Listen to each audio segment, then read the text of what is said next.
Hello everyone, welcome back to my channel M Achiever. उम्मीद करती हूँ आप सभी बहुत अच्छे से होंगे और अपने एग्जाम की प्रिपरेशन कर रहे होंगे।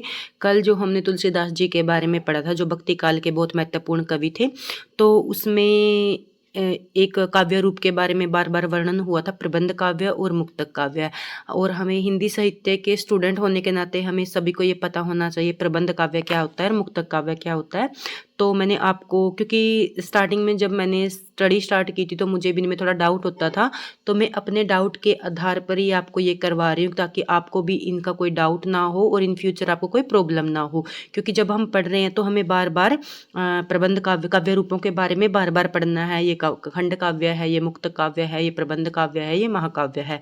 आज के वीडियो में हम प्रबंध काव्य क्या है उसके बारे में पढ़ेंगे, खंड काव्य क्या है उसके बारे में पढ़ेंगे और मुक्तक काव्य क्या है और इन सब की विशेषता के बारे में अच्छे से पढ़ेंगे।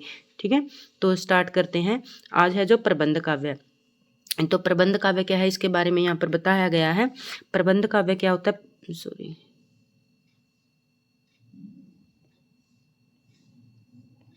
प्रबंध काव्य उस विस्तृत रचना को कहते हैं जिसमें सुसंगठित और श्रृंखलाबद्ध कथा होती है।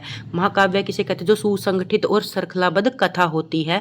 इसमें घटनाएं एक दूसरे से इस प्रकार जुड़ी होती हैं कि उन्हें अलग नहीं किया जा सकता। जैसे प्रबंध काव्य होता है, जैसे रामचरितमानस है, उसमें बालकांड से लेके और उत्तरकांड तक हर मतलब जो कथा है वो एक दूसरे के साथ क्रमबद्ध तरीके से जुड़ी हुई होती है। वो होता है प्रबंध काव्य। और प्रबंध काव्य की विशेषताएं क्या होती हैं? प्रबंध काव्य की विशेषताएं है कथा में निरंतरता। जो प्रबंध काव्य है इसमें कथा में निरंतरता होनी चाहिए। इसमें आदि से अंत तक एक मुख्य कथा चलती है। आदि से स्टार्ट होके और अंत तक एक ही कथा चलती है। जैसे रामचरितमानस में राम के जीवन की, राम के बचपन से लेके और उसके राज्याभिषेक तक की सभी कहानी मतलब निरंतरता में चलती रहती है। छंदों में संबंधता, इसके पद या छंद पूर्व पर संबंध से जुड़े होते हैं, यानी एक छंद का अर्थ अगले छंद पर निर्भर करता है। जो भी ये प्रबंध काव्य होता है, जो इसके अंदर जो काव्य होते हैं, काव्य रूप होते हैं, तो उसके अंदर जो छंद होते हैं ना, वो एक दूसरे के साथ कनेक्ट होते हैं, एक दूसरे के साथ जुड़े होते हैं। एक छंद दूसरे छंद के ऊपर आश्रित होता है। और तीसरी विशेषता क्या है? व्यापक चित्रण। जो प्रबंध काव्य होता है ना, इसमें व्यापक चित्रण होता है। जो नायक होता है ना, उसके संपूर्ण जीवन और उस किसी युग का विस्तृत वर्णन होता है।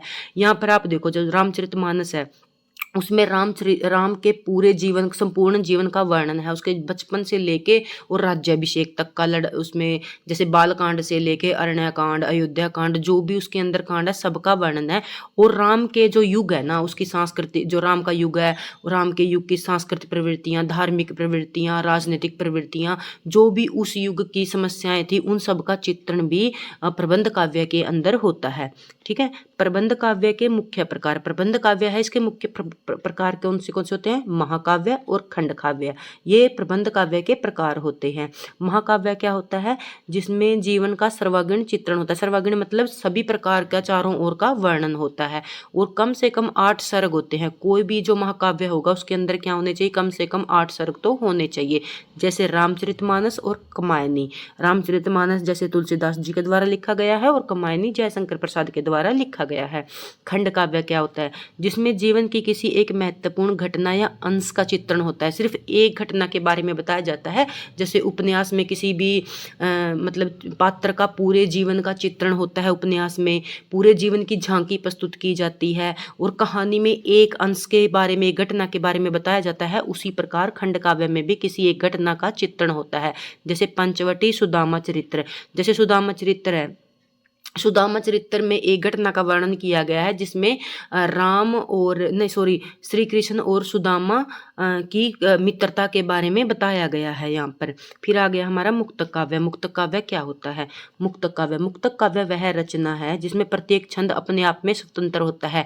जब हमने प्रबंध काव्य के अंदर पढ़ा था, इसमें क्या था? हर एक छंद एक दूसरे के ऊपर आश्रित था, स्वतंत्र नहीं था। तो इसमें क्या, मुक्तक काव्य, मुक्त मतलब होता है ना फ्रीडम, तो इसमें क्या होता है? एकदम से छंद आजाद होते हैं, पूर्ण और अर्थवान होते हैं। इसमें छंद क्या होते हैं? पूर्ण और अर्थवान होते हैं। इसमें प्रबंध की तरह कथा का कोई बंधन नहीं होता।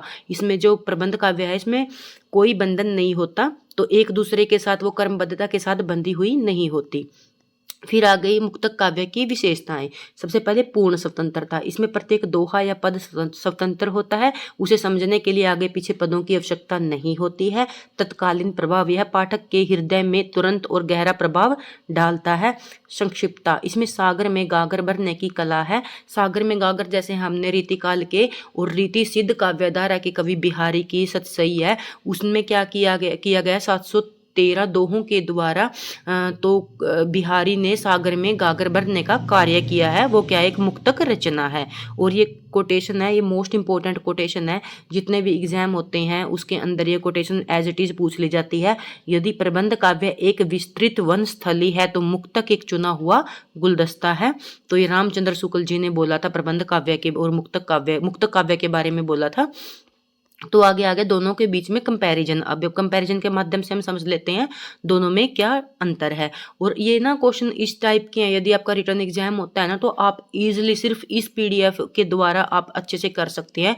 जब हमारे एग्जाम अब हुआ था, मेन एग्जाम हुए जैसे केवीएस, एनवीएस और ईएमआरएस का, तो हमें इतनी बुक से पॉइंट ऐड कर करके पढ़ने पड़ रहे थे। कहीं से हम किसी राइटर का जीवन परिचय पढ़ रहे हैं, कहीं से उसकी मतलब जो रचनाएं उनके बारे में पढ़ रहे हैं, पर कहीं से कंपैरिजन और पॉइंट पढ़ रहे हैं। पर यहाँ पर मैंने सभी का एक जगह पर दिया हुआ है।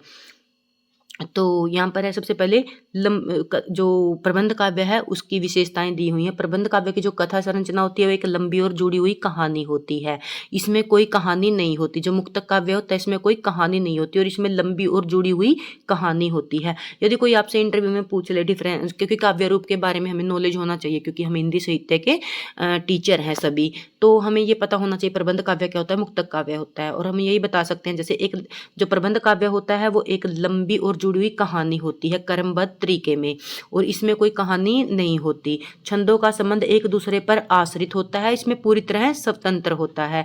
जीवन का चित्रण, इसमें जीवन का व्यापक चित्रण होता है जन्म से लेकर मृत्यु तक का। और इसमें जीवन के किसी एक जांक या एक भाव या एक घटना को ही प्रेजेंट किया जाता है, प्रस्तुत किया जाता है। पदों का क्रम कम निश्चित होता है, उसे बदल नहीं सकते। इसमें कम निश्चित होता है और इसके पदों को क्या है, बदल नहीं सकते। जो काव्य प्रबंध है इसके पदों को हम बदल नहीं सकते।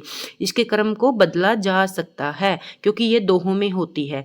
इस मुख्य उदाहरण पद्मावत और साकेत रश्मिरथ, ये तीनों क्या हैं, ये प्रबंध काव्य हैं। बिहारी सतसई, कबीर की साकी, रहीम के दोए, ये सभी क्या है, मुक्तक काव्य के अंदर आते हैं। ठीक है, उसके बाद आते हैं हम महाकाव्य और खंड काव्य किसे कहते हैं। महाकाव्य, आचार्य विश्वनाथ ने साहित्य दर्पण में महाकाव्य के लक्षणों का विस्तार से वर्णन किया है। यहाँ से हमें ये भी पता लग गया जो आचार्य विश्वनाथ है उनकी रचना क्या है, साहित्य दर्पण। जो काव्य शास्त्र पढ़ते हैं उसमें सब उनकी रचना है। तो यहाँ काव्य की वह विधा है जिसमें किसी महान व्यक्ति के जन्म से लेकर मृत्यु तक की घटनाओं का विस्तार पूर्वक वर्णन किया गया है। आगे आ जाती हैं इसकी विशेषताएं।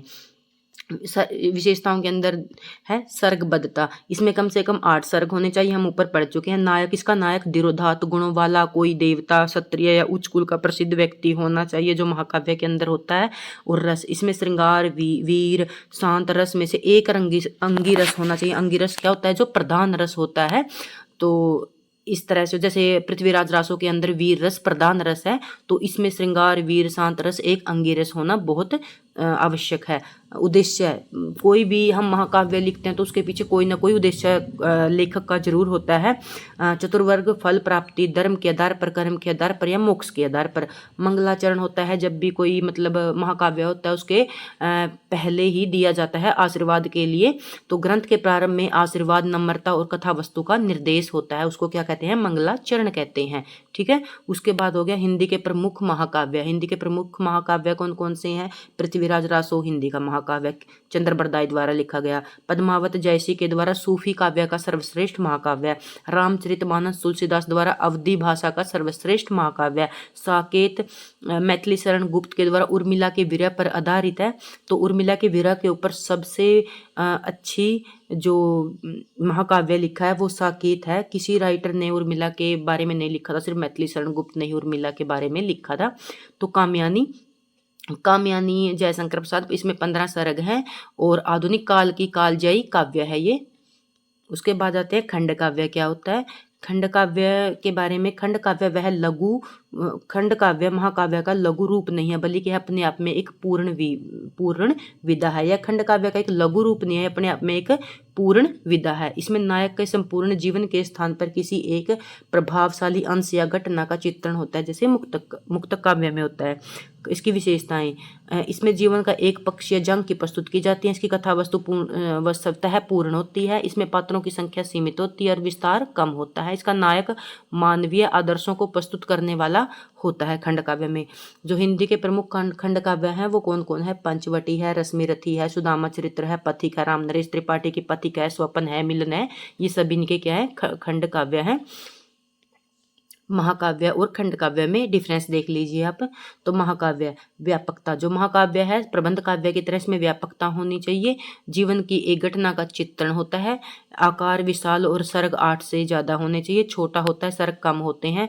पात्रों की संख्या अधिक होती है, पात्रों की संख्या कम होती है। इसमें विविधता में अनेक रसों की और शैलियों का प्रयोग किया जाता है।